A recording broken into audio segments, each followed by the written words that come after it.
everyone, and welcome to today's NASC Preferred Supplier webinar. Are we our own consumer? How personal bias may influence product development and marketing. And we're very grateful to have this one put on today by FoodScience. I'm Bill Parker with NASC, and I'll be moderating today's webinar. Before we begin, I have a few housekeeping items. First, this session is being recorded for you to refer back to, and for others who could not attend today. It'll be posted on the NASC website at NASC/webinars. NASC.cc/webinars. Next, we'll be addressing your questions at the end of today's presentation.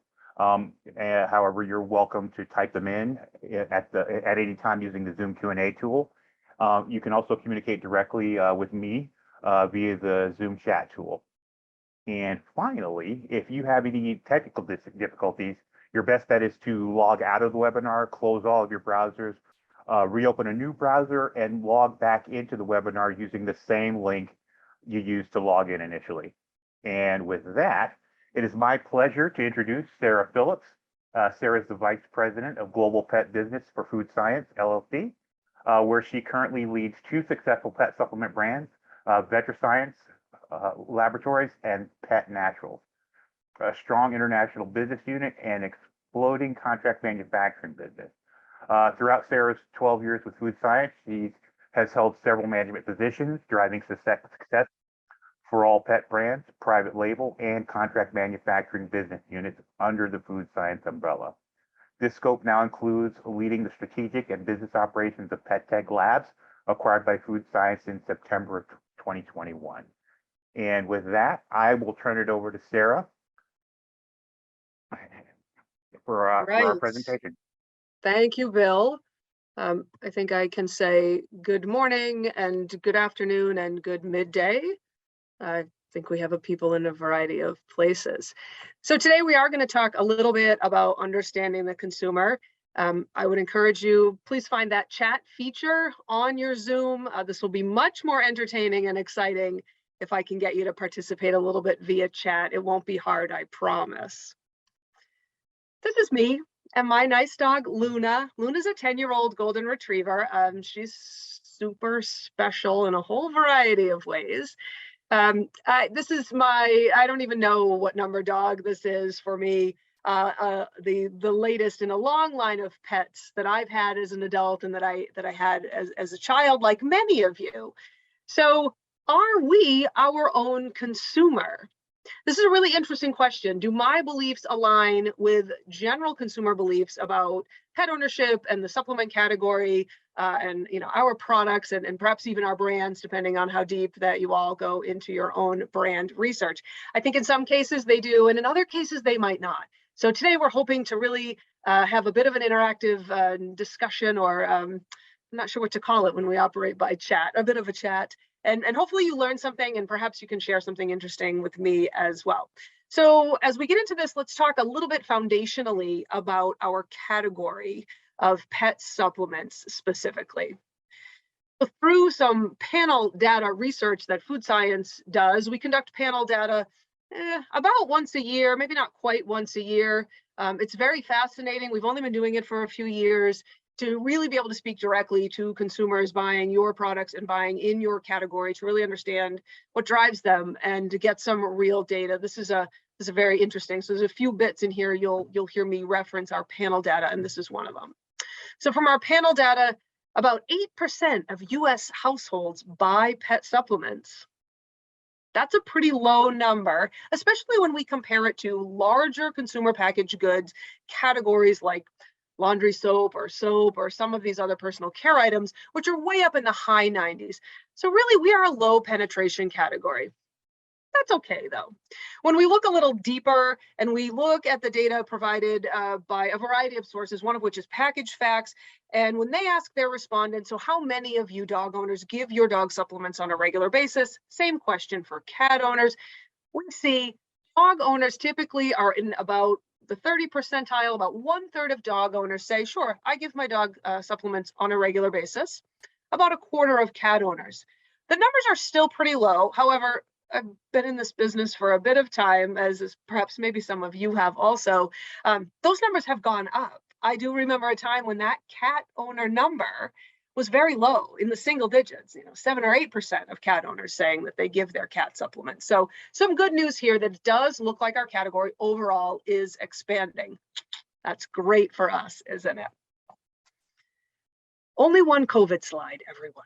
Only one COVID slide. I have COVID data fatigue. Maybe you do as well. But this is important because COVID has influenced our category and our industry at large. COVID has forced or brought about some changes, specifically in pet ownership. So we can see here in this first set of bars on the left on the graph that you can see, I got a new pet. We can see the number of respondents, the percentage of respondents in the Statista survey have increased in a short period of time from kind of in the beginning of the pandemic, May of 2020, to late last year. You can see that go up markedly, up to 14% of the respondents.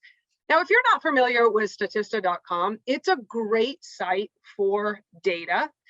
You do have to pay for it, but you can get some that you don't have to pay for, but it's a great site. And I would encourage you, if you're interested in some industry data, category data, make a note. Don't go there right now, please, maybe later, but it is a great site and you can really get some interesting, sort of neutral data from that. So what the good news here is that we think our categories may be expanding a little bit. Pet ownership is on the rise, but our household penetration is still low. So what that means is there's a lot of headroom in here, everyone. There's a lot of space for us to grow this together. And understanding our consumer is absolutely an important piece of being able to bring more consumers into our fold. Now, we all know that pets are family, right? Like that's no big revelation here. What is interesting is over time, and most recently, in a lot of the consumer and pet owner surveys, the amount of respondents that disagree with the statement, my pet is family, is effectively zero. Wasn't that long ago that there were some cat owners out there that still said, nah, my cat isn't really a member of my family. Dog ownership adopted that notion much quicker. But now, today, we're seeing really everyone. Everyone feels like their pet is family to some degree, and that does span both dog and cat. We also know the benefits of pet ownership. As a pet owner, you saw me there out on the shore of Bar Harbor with my dog Luna last Christmas. Like, we know the benefits of pet ownership, but that's expanding. Even organizations like the CDC are starting to call this out. Now, this infographic that you see actually is from the CDC website, sidebar.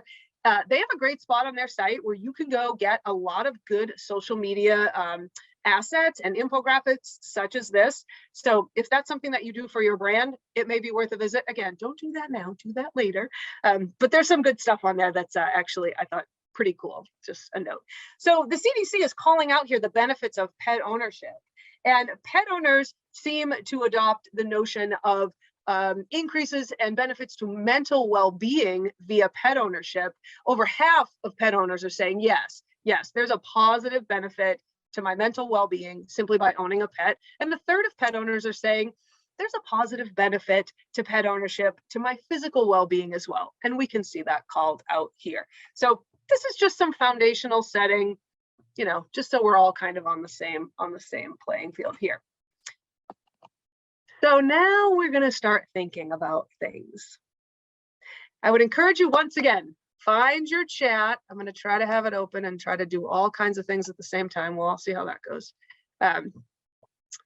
Oh, thank you. Somebody made a comment about my dog. Thank you. I appreciate that. She is the cutest, if not the smartest, for sure. So we're going to go through a series of questions that we have posed, that FoodScience has posed to consumers, to try to understand them and try to understand their beliefs and mindsets. We're going to answer them among ourselves in the chat, and then we'll see what the data reveals. So I hope you find this as illuminating, as exciting as I do. The first one: do pet supplement users, those people who give their pets supplements, do they feel differently than non-users about their pet? So let's think about that for a second. Pop some things in the chat. How do you think those two things, those two cohorts, feel about their pets? Do you think users and non-users have different feelings toward their pet, different beliefs about pet ownership? Let's see a few responses in the chat. Great, we got one, thank you. Who else? Supplement users and non-users. They share some beliefs, not some beliefs. Oh, I like it. Oh, I like it when we have differences. We got a definitely, we got a no. How about one more? How about one more? Great, great. Thank you, everyone. Awesome. Let's see. Sort of feel like this is a game show. More dependent on, oh, I like that. Great, interesting. This is some different splits across geography. Sure, sure. Whoops, sorry. So this is a radial graph. Now, this is from an attitude awareness and usage study conducted by FoodScience 2 years ago. And what this does is it splits the respondents. There was over 600 respondents. It splits them into about equal users and non-users. And we asked them to rank these attributes that you can see on the radial chart here in importance, or they sort of ranked them. It's a little more technical than that, but you know what? That's neither here nor there for today. And what we can see here is a very remarkable similarity to the plot between users and non-users. So supplement users is the blue line that you can see on your screen. You might have to get close like I do. And the gray or the black line are non-users. Now we can see a little bit of difference here, providing wellness. Interesting. Non-users actually rank that as a higher point of belief or a higher desire, slightly, than supplement users. Fascinating. Happiness, unconditional love, those two were spot on the same. Interesting. Responsibility, maybe it wouldn't surprise you. Responsibility, a little bit of a higher rank there from the supplement users than the non-supplement users. Very interesting, the notion of family ranked higher among supplement users than non, and we can see a little bit of space between fulfillment and relaxation. So while there are some nuances here and certainly some splits in different areas, the shape of the plot look remarkably similar. And I will tell you, for us at FoodScience, when we were looking over this data after we fielded this research, this really struck us to say, wow, the beliefs are quite common, if not identical, of course, but they're quite common. It challenged us, and maybe it's challenging you today too. And I hope so, because that is a good thing to be challenged. All right, awesome job. Next one, everyone, here we go.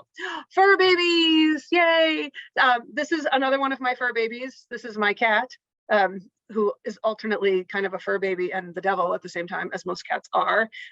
She's being held by my husband in this picture. So we also asked our AA and U respondents, our two cohorts of users and non-users, do you refer to your pets as fur babies?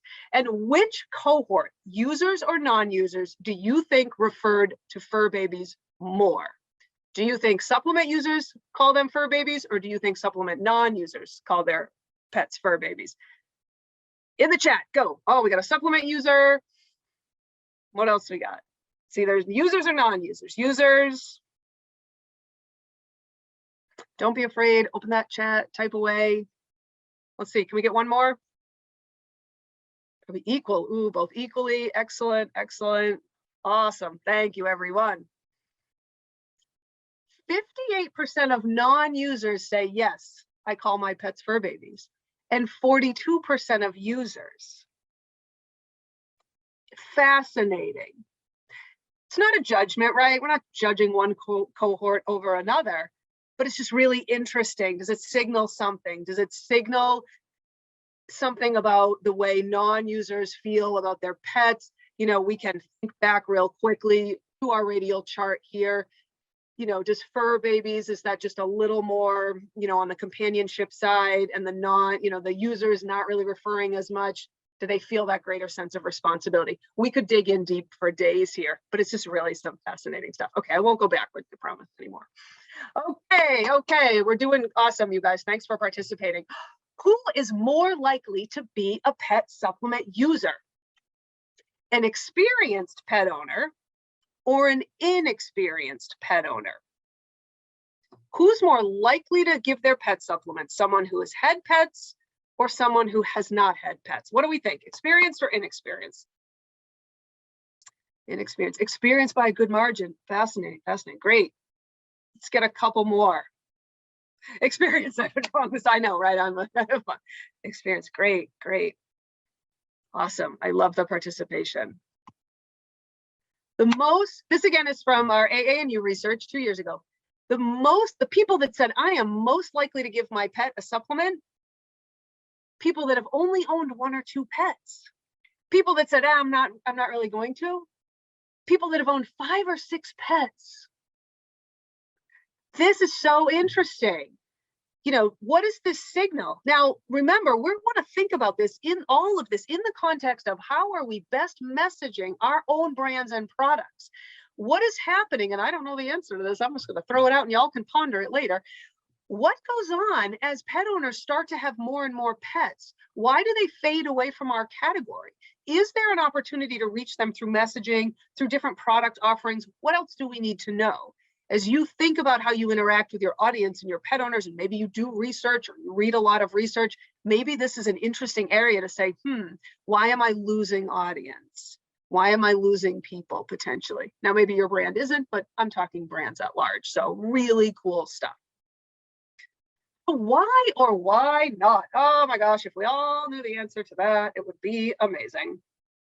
So when we asked our cohort of non-users, why don't you give your pet supplements? There are 5 top answers.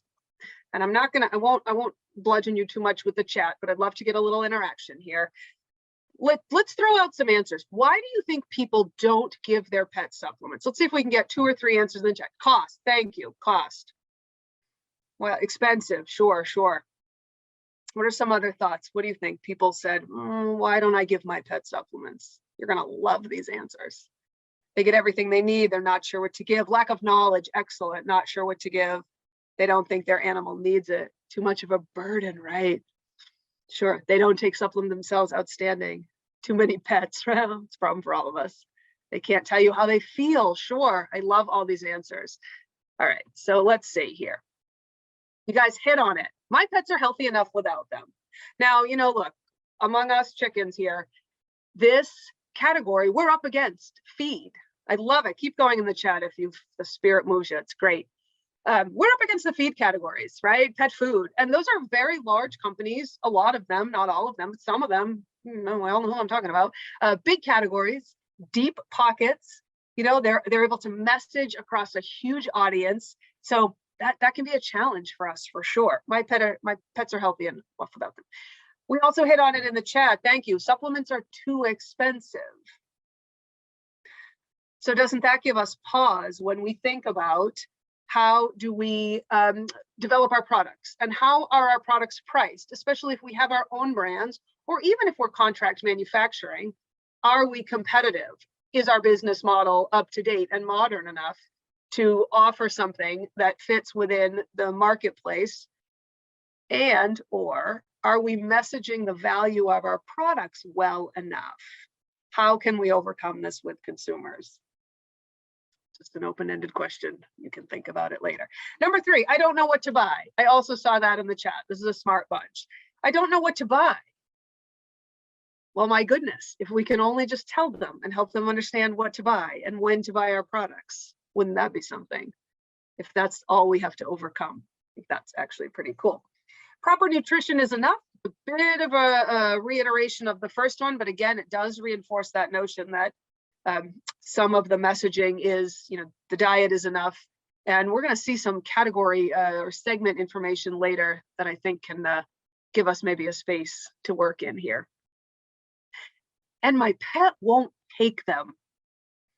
I don't know about some of you on the webinar today, but I know a number of really good companies that make highly palatable products. So once again, are we just not telling our consumers either the right thing or at the right time?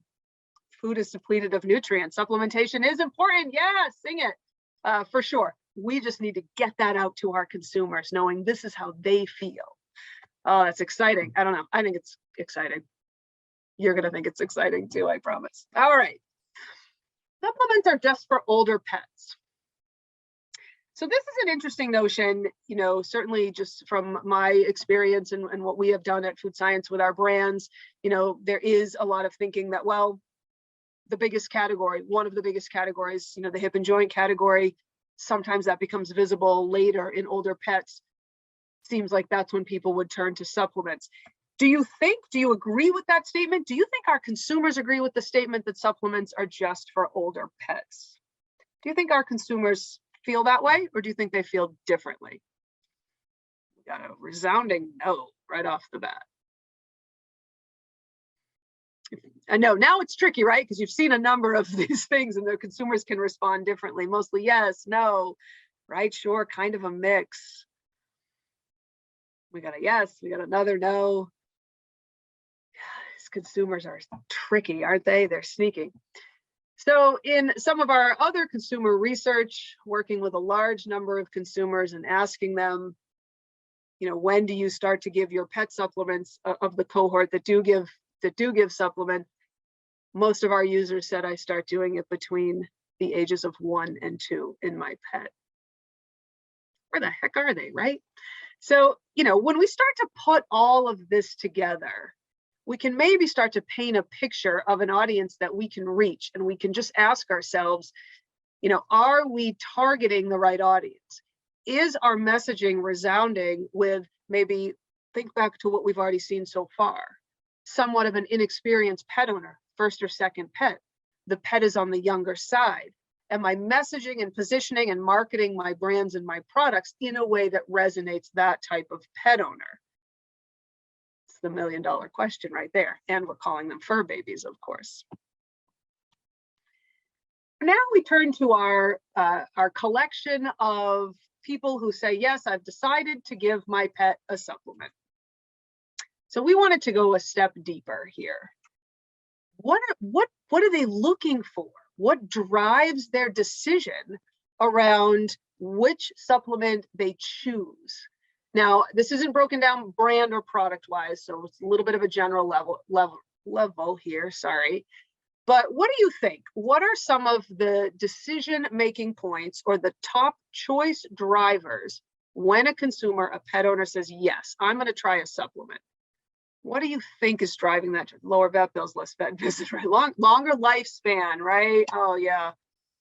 If we could only prove that and put that on our package. Other things that go into consideration, they like the look of the package, sure.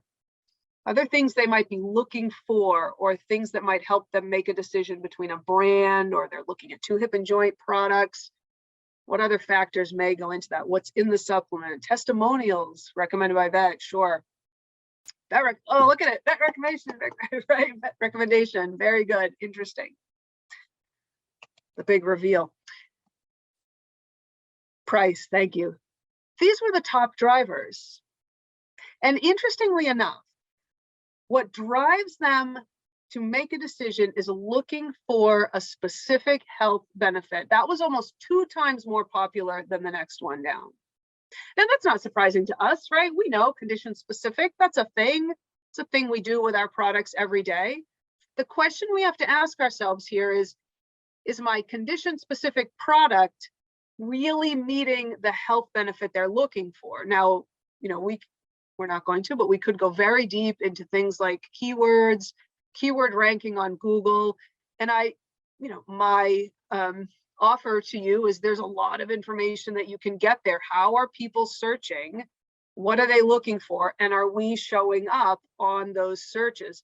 Now, we also live in a very challenging regulatory landscape. So let's just call a spade here.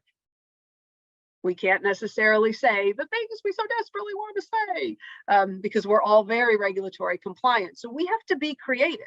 And we have to figure out ways to get our message out that will continue to keep us compliant. And all of you on this webinar, you're part of the NASC in one way or the other, and you have the greatest resource right at your fingertips. You have a resource that can help you message and can give you some, you're a little outside the lines there, everyone. So we together, are a good resource for one another to work through those. So second top choice driver is price. Again, it's really interesting. This sort of cost comes in, this factor of cost. And, the goal here maybe it is for your brand position. If you're taking a value position, that's certainly fine. I think there's a space for that. And maybe it's the notion of, am I conveying the value of my product in a compelling enough way knowing that I keep seeing price as a driver or as an important criteria to these consumers. I gave you a big hint on the third one here, quality certifications. And I think someone mentioned it in the chat. The consumers are looking for quality certifications. Now that could be, there was a variety of them listed in the actual verbatims, but what they want is an assurance that this product is okay and that this product is safe. And I think that that's pretty important. And we're lucky to have the NASC seal in that regard. Specific ingredients.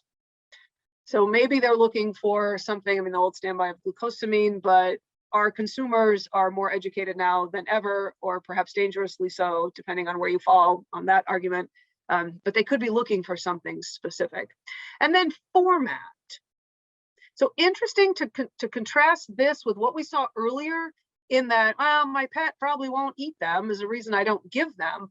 But yet people that have made the decision to actually go look for and purchase a supplement are looking for something in a specific format. So is there an opportunity there to marry up those two cohorts of people and letting these people know, hey, there's all kinds of ways you can get supplements.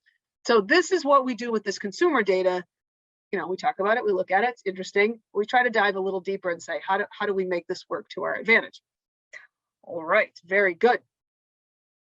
Speaking of ingredients, so what ingredients, we know that maybe they're searching for ingredients or it's a decision-making factor when they make a decision to buy a supplement.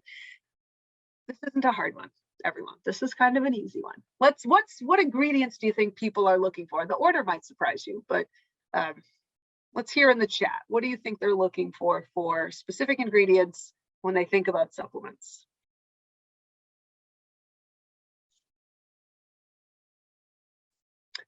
MSM, sure. Everyone's trying to type glucosamine, right? That one's, oh, very good, very good. And spelled well too. I don't think I would have done that. Probiotics, omegas, sure. How about a couple more? Industry hot, yeah, whatever the latest and greatest is, or whatever's being marketed the most. CBD, sure.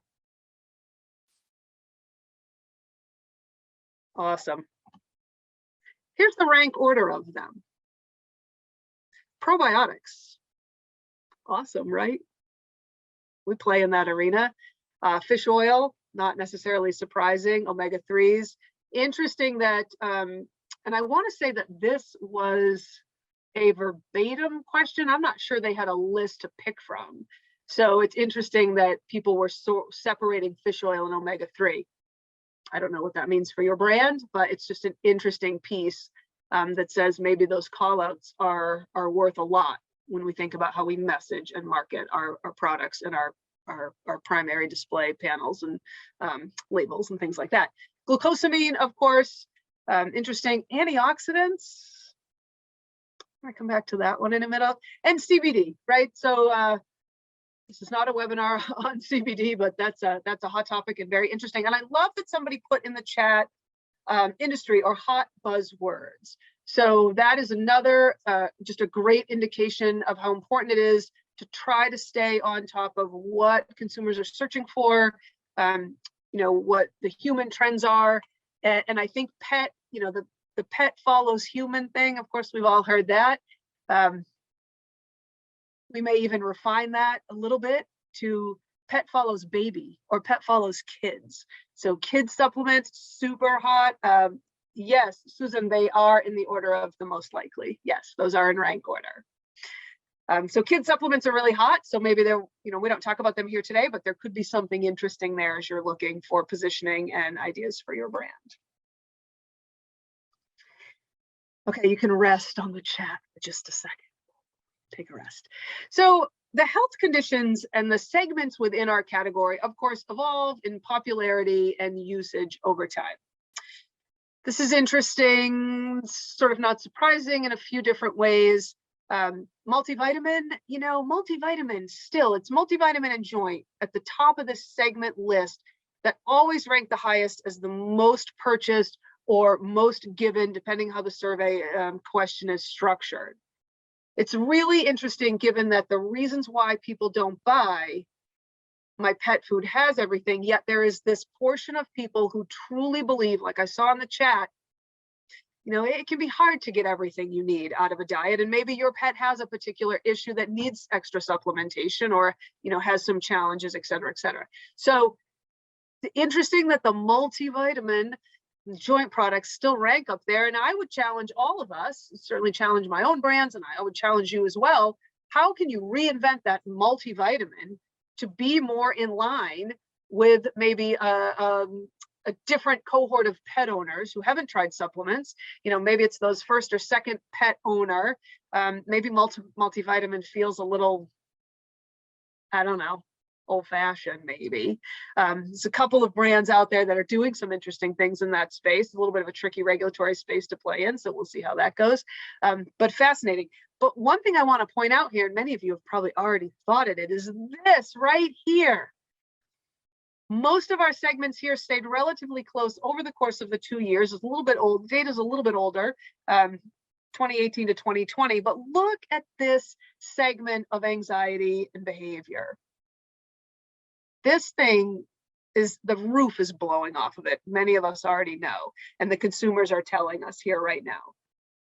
People are stressed and anxious. The pandemic just brought that to a whole new level. And now our pets are as well, or maybe we're recognizing it more than we have in the past.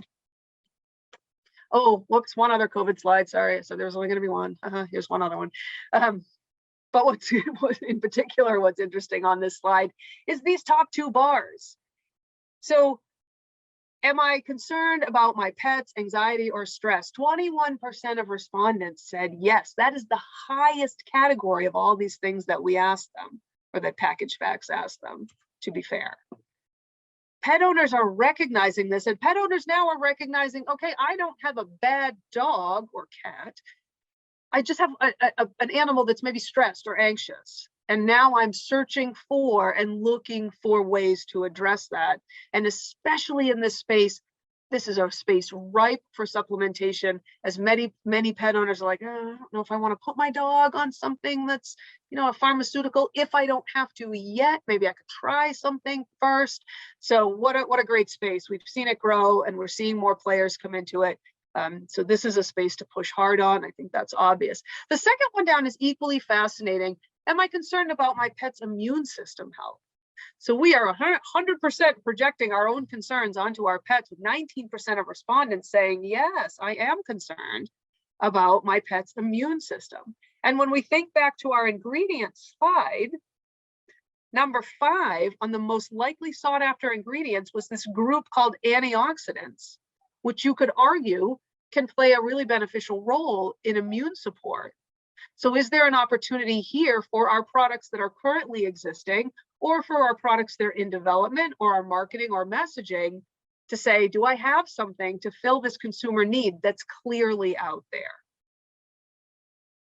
I hope you're getting a little inspired. Okay, so we're going to turn the corner a little bit. That was all about what consumers feel about our category and the different segments within our category. Now we're going to think about our brands. Now we're not going to talk about any specific brands here. We can all think about our own in our head and others as we want to. But the consumer information becomes the most relevant when we think about it in the context of our brand. And even if you're a contract manufacturer exclusively, you still have a brand. You may just not have it on a shelf, but you still have a brand. And so it's important that we can still take this consumer info and bring it to life within our own brand. So back to the chat, just a few more chats, everyone. Back to the chat. I'd like you to describe your brand. Now, one word or two words, one or two things that you think describes your brand. This is a little bit harder, requires a little more brain power. But what's a 1 or 2 words you might use to describe your brand? I don't know. I won't know your name and your answer compared to your brand, so throw it out there. Science and wellness, great. Care, excellent, good one. Ooh, potency verified, fascinating. Compassion, nice. Let's get a couple more.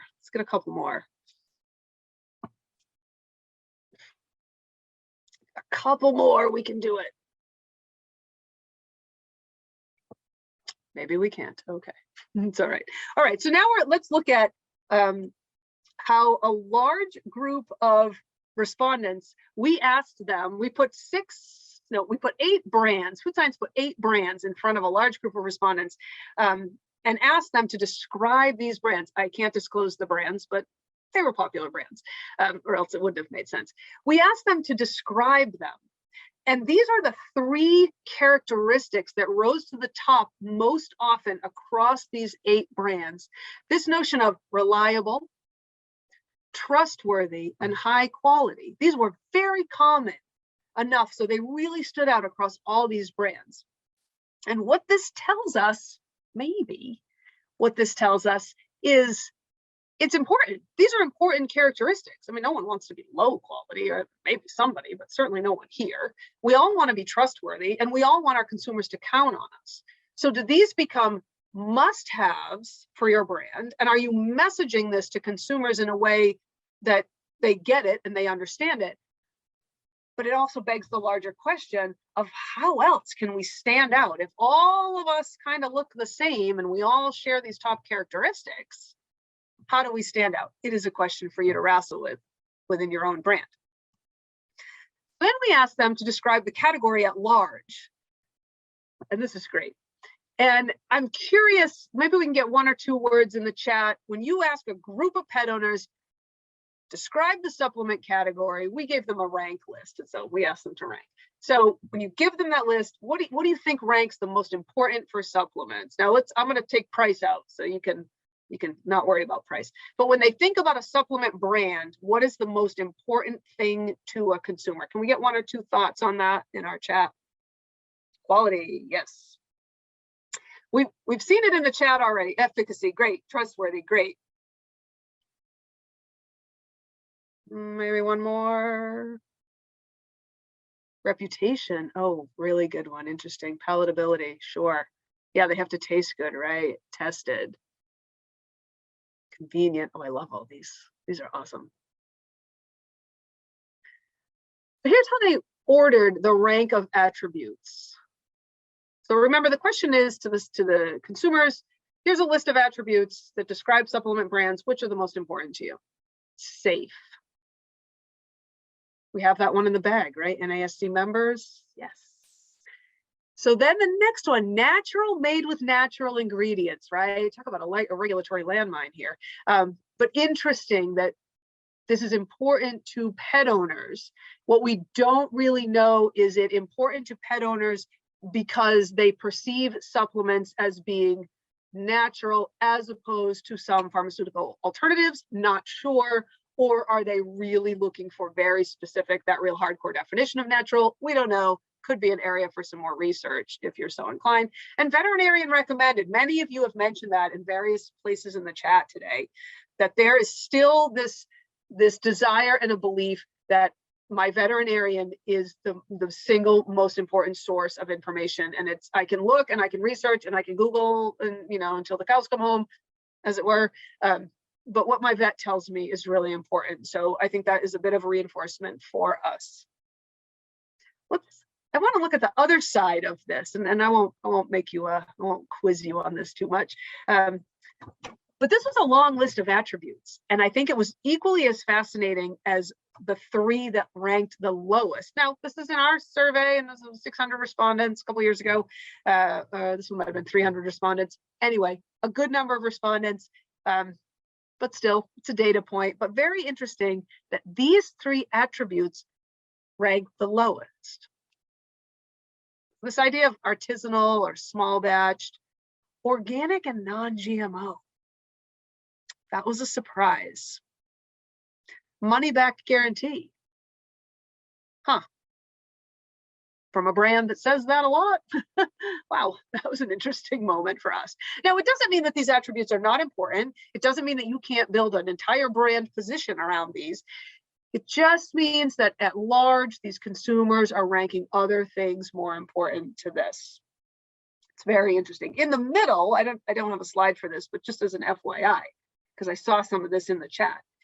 In the middle of our ranking were terms and attributes like proven, tested, and human grade ingredients.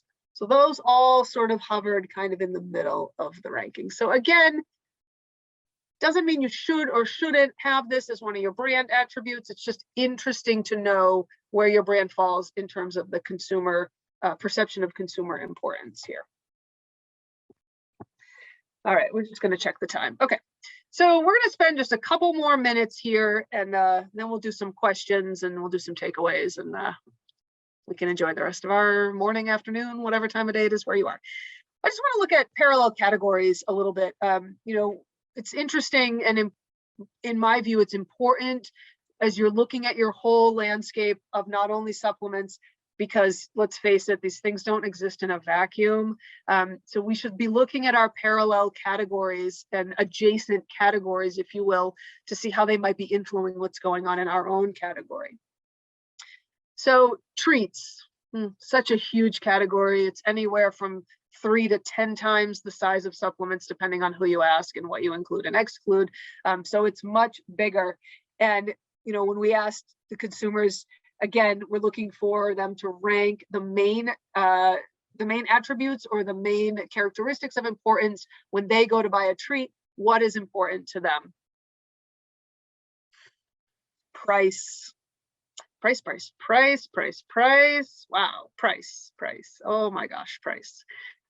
Interesting, because we also see, and you all have read all the articles and heard all the webinars about the premiumization of the pet industry and how premium is exploding, and yet price is still an important factor. How long ago?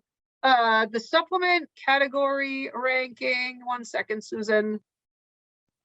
That was a 2020 study. Maybe it's changed, right?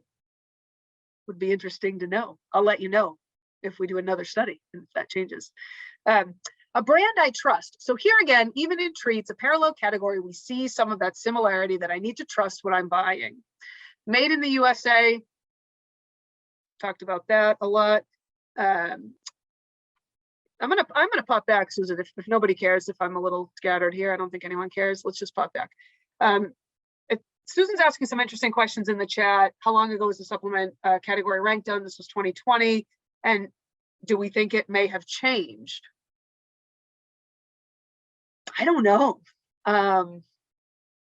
My guess is, and I'm guessing here, so there was probably some shifting. You know, I'm wondering if there was about 15 attributes. Maybe we saw some position shuffling. I'd be really surprised if safe left the #1 spot. For me, I'd be surprised. Seems like an important characteristic, but I could be wrong, right? This is consumers we're talking about. I don't know. I would imagine natural or some variation on the word natural ranks really highly, and you know, vet recommended, probably really close to the top. I'm going to come back to that in just a second. We can do a follow-up, I think, on this, but stand by for that. Okay. Thank you for those questions. That's great. And who knows, right? We're looking at parallel categories, and some of these rankings may have changed too. Is made in the USA such a hot topic as it was, well, 12, 10, 8 years ago? Maybe, still, not sure. Could be. Has the sort of some of the outside influencing unfortunate issues that we had with imported items, has some of that faded with this new round of pet owners, especially given the rise of pet ownership? Again, not really sure. Most of you probably, many of you might have attended Global Pet 10, 8, 6 years ago. Made in the USA was very, very prominent. This year, I actually noticed that I didn't see it as much. So I don't know. Is that an industry thing, or who knows? But an interesting question there. Again, the notion of natural, highly digestible, interesting. And here we even see recommended by vet. So again, the vet influence, even in an area of treats, is important. So I think that's just worth noting. In the middle of this attribute list, just want to keep track of the time, everyone. In the middle of this attribute list, we saw things like meat is the #1 ingredient, no byproducts, nothing artificial, organic and non-GMO showed up in the middle here. And in the low importance, in the general category of treats, we saw the real, almost niche items: raw, freeze-dried, gluten-free, low carb, brand philanthropy. So again, not that they're not important and not that you couldn't build a great brand around them. It's just important to know where they rank. Our last parallel category, dog food. And we know this has such a massive influence on our category, as does treats. We know dog food is getting more functional, if I can say that. We've seen brands try to branch out into a bit of condition-specific areas. It's a little tricky with the regulatory environment for them, but we've certainly seen it, especially in our categories. We're very protective of our space. We've seen it. Well, here we see our top ranked attributes for dog food as natural ingredients again. Okay, so there's a theme here. Less processed. Okay, that could mean raw. That could just mean the notion of less processed. Does that include LID diets? Maybe. Eco-conscious packaging. I don't know about you, but I'm not sure I've seen a whole lot of that. And remember, these are desirable characteristics, not purchase intents or not purchase results. We get a little weedy on the data here, but this is what people aspire to for their dog food. Organic shows up very high here. Interesting. I don't think that is reflective in overall when we look at Nielsen or IRI data in terms of the top ranking dog foods. I don't think you see organic high, but people aspire to that as a characteristic. And this idea of insect protein. I was shocked that this ranked this high. Again, it's not that people are buying that, but maybe they're intrigued by the notion of that for sure. Okay. Let's take a second here. I would love to hear a few things. You know, if you have a takeaway, throw it in the chat. You know, for me, I'd love to know, and I can read some of them out of what, you know, one thing that really struck you. At the same time, we can do some questions. We definitely have a few minutes if we want to do some, if anyone has an actual question that they want me to answer or attempt to answer, I'd be happy to do that.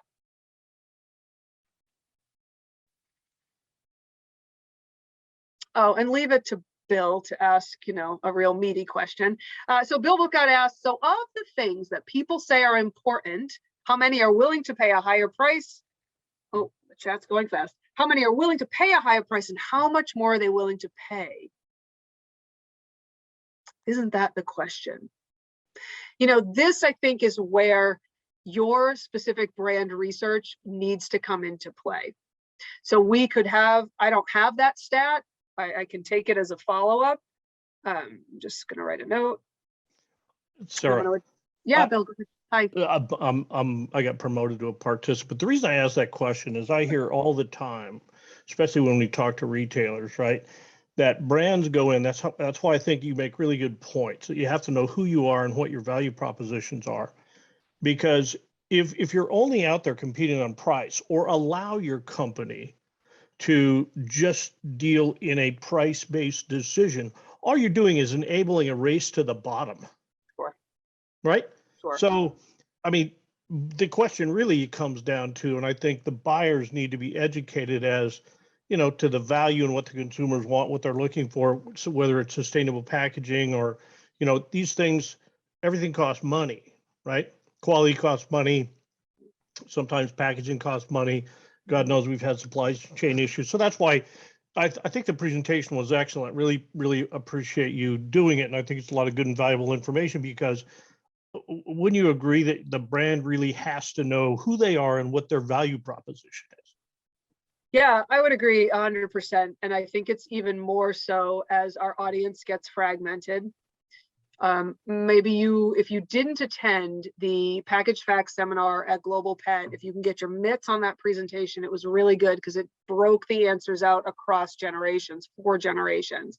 And we can see very distinct differences in the way generations think about the same question or the same topic, and that's not surprising to anyone. So yeah, now as our category, we have more big players enter our category. We have more big money, honestly, in our category, and they're very brand driven and message driven. So that can span across a number of comments that were made, and there's so much happening in the chat, I can't keep up.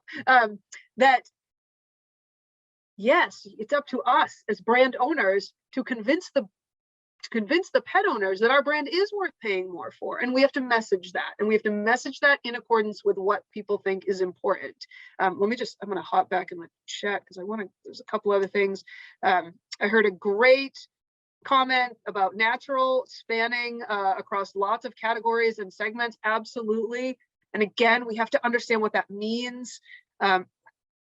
Natural is a tough word from a regulatory standpoint, but we want to deeper understand that so we can message it and formulate to it properly. We have a question about pet owners staying loyal to buying supplements during price increases due to the economy. Oh my God. Boy, Holly, if anyone has a webinar or a seminar on the economics of pet consumerism, I will be the first to sign up, because we do know on a large scale in America right now that consumers have more money at their disposal than ever. Okay, now you can all get up off the floor, because I know we're all dying of the price of gas and the grocery bill, but it is true from a finance and banking standpoint, we have more money now than we've ever had. So we also know, historically speaking, and I know it's a new day here, everyone, but historically speaking, we also know that the pet industry and pet supplements tend to be fairly resilient during a downturn. So, you know, we're kind of banking on that. But I do think that there is a resilience there. We also know that a really good consumer packaged good brand, now let's think about really good, depends on what you like, I suppose. Consumer packaged good brand, and the people on the webinar that know me are going to laugh out loud at this. I am a Diet Coke addict. That is a consumer packaged good, and I will buy that even if I'm not buying other things, let's just say. So we have to also, with our brands, meet consumers' needs, but create this desirability and craveability so that they will commit to it. And yes, my dog needs that. Yes, my cat needs that. I believe in that very strongly, and I can see a result. So again, it is really right to the brand. Oh, let's see, what else do we have? I have a question on stats or insights on the growth of the natural pet topicals. Ooh, that is a good one. As an aside, and I have a slide later, but we'll talk about it now. I hope that many of you are able to and are signed up for the NASC annual conference.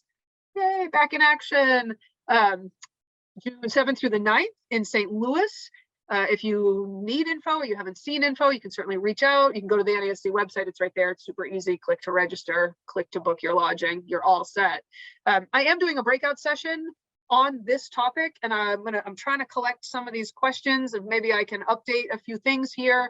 Hopefully we can also have a more interactive dialogue. I see so many good questions and thoughts, and you all have so much to share on how you set your brands and position your brands and what you've learned about your consumer.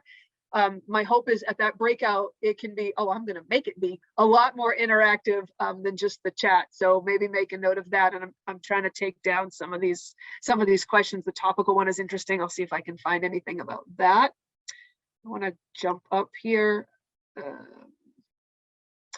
have a question that says, did we dig into the meaning of reliable in what pet owners are looking for in a pet supplements? In their minds, does reliable mean it works for their pet? Does it mean product consistency, or do I know? We didn't dig into that word in particular. You know, it ranked high among similar words. You know, when we looked at the way the words all sort of grouped together, you know, trustworthy, reliable, safe. Oh, there's a couple more that just escaped me. But anyway, our interpretation, the food science interpretation of that was that this is a brand I can count on to work for my pet. Now remember, that was 2020. It would be very interesting, and I won't be able to field that research in between now and June 7th, but wouldn't it be interesting to see if supply chain influences that word differently? It's on the news all the time. We all know about global supply chain, even if we're not deeply embedded in it. So does reliable now have a connotation of I can get the product that I'm looking for? How many of us have been in the market or wherever, the store? I've been standing at the canned cat food section with one choice of canned cat food that I've never heard of before, and all the shelves are bare. So does brand and product reliability now become something real? I don't know the answer to that. Oh, and Kay has a question for us. Is it better to market cats and dogs together or separate? Well, you may have just started a cat fight, Kay, but I love this question. I'll share our experience, and hopefully maybe this is the type of question that we can have a super zesty conversation around at the conference. Our experience with our own brands in retail, and in particular in brick and mortar pet specialty, because of the way the stores are designed, dog and cat is separate. Our experience is also with feedback from cat owners just on marketplace platforms, your favorite e-commerce websites. The cat owners desire something special for them. Now, having said that, our recent experience, especially on digital, especially on e-commerce, is, and I'll give you a very specific example that's out in the market, so I'm not giving away any secrets. So Pet Naturals, one of our brands, we actually have a larger count of one of our products, and it might actually be our Pet Naturals Calming product, and it's labeled for both dogs and cats. It's a larger count. It is a bit of a value play on purpose. It's a bit of a value play for us. That thing sells like crazy. And we recently had this discussion internally that said, well, wait a minute, I thought dog and cats, I thought they wanted to be separate. But let's think about what we learned today. Hopefully, you can think about it. Price does matter. And so the notion and our takeaway from that was that, well, maybe the value play is stronger than a dual species product. Again, this is so specific to our brand, our product, the way we have it priced, the formula that we developed for the value, et cetera, et cetera, et cetera. So I do think, Kay and others, you have to really look at where you're marketing the product, what the rest of your line looks like, and who your audience is. Hey, you could maybe build a whole brand around multi-species, multi-pet households, maybe, to say easy. And that could be your brand position. It really is all about honing in on that. Okay, well, thank you so much. Great question. Whoops. My key takeaways real quickly here as we wrap up, and some of this is mostly from when we originally got the results from the research, but even as I was putting this together, these things still struck me. Users and non-users share very similar belief about their pets. And I think for a while I thought, well, we're supplement users. We must be extra special. You know what? We're very similar, very similar. Supplement use might have started a little bit earlier than we had thought. It's not necessarily always the old arthritic dogs. Could be younger dogs, pet owners with younger dogs that are really looking to help them live a real healthy lifestyle. New pet owners might be more likely to use supplements. Oh my gosh, there's an audience right there, right? We got to go get them, bring them into our fold. And health conditions, specific health conditions are the primary reasons that pet owners seek supplements. So let's be sure we're talking to them and meeting them where they are, and understanding what questions they're asking, and really working hard to make sure we can message and use language that's both compliant and speaks to the consumer and really answers their questions. I mentioned the conference. Please sign up. I hope you're able to attend. If you like what you heard today, feel free to come to the breakout session again. I'll try to have a little bit more updated info if I can, no promises, but we certainly can have a more interactive dialogue. And maybe you have a colleague that wasn't able to come today but's going to the conference.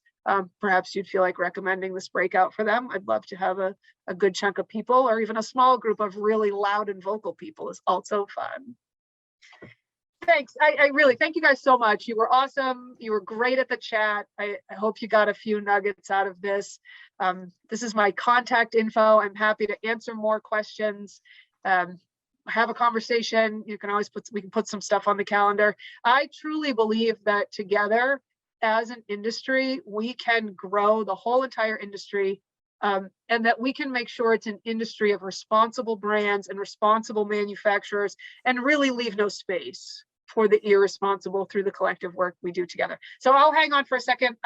Sarah, I was just going to compliment you on the presentation and the philosophy that FoodScience has always embraced, that a rising tide floats all boats, right? Yeah. And you underpinned that in your closing comments. Excellent job. Really appreciate it. Look forward to your session in St. Louis. Great presentation. Awesome. Thank you, Bill. Thank you very much. Thanks for the opportunity. I'll just go ahead and jump in there too. On behalf of NASC, I want to thank everybody who came to join. I really think we could have gone on for another hour with this content. I think it was really, really great. But again, I'd like to thank you all for joining us today and participating. Thank you to Sarah and FoodScience for this presentation and some really great content. And with that, I'll go ahead and say goodbye to everybody and thank you everyone for showing up. Thanks, everybody. Bye-bye.